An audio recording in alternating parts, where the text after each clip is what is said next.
കണ്ണമംഗലം പൂച്ചോലമാട് നൊട്ടപ്പുറം ഇറക്കത്തിൽ മാലിന്യം തള്ളിയവർക്കെതിരെ പിഴയിട്ടു. പൂച്ചോലമാട് നൊട്ടപ്പുറം ഇറക്കത്തിൽ മാലിന്യം കൊണ്ടുവന്ന് തള്ളിയ കോട്ടക്കലിലെ കൂൾബാർ ഉടമയെ വിളിച്ചുവരുത്തി കണ്ണമംഗലം ഗ്രാമപഞ്ചായത്ത് 10,000 രൂപ പിഴയിട്ടു.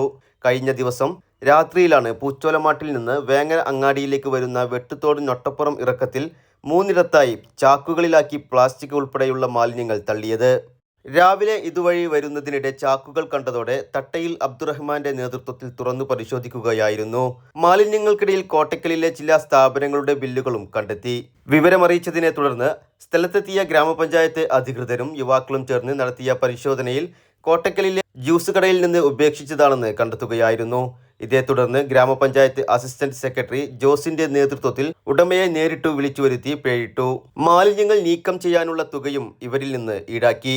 അഷ്റഫ്, അബ്ദുറഹ്മാൻ ചുക്കൻ, ഉബൈദ് നെടുമ്പള്ളി, നൌഷാദ് കാപ്പൻ, മുഫീദ് നെടുമ്പള്ളി, ടി ഷറഫുദ്ദീൻ, ഗ്രാമപഞ്ചായത്ത് അംഗം TK റഷീദ്, ഉമർ അലി താട്ടയിൽ, നസീഫ് പൂവിൽ, അബ്ദുൽ മജീദ് കാപ്പൻ, CM ജാഫർ എന്നിവരുടെ ഇടപെടലിലാണ് മാലിന്യം തള്ളിയവരെ കണ്ടെത്തിയത്.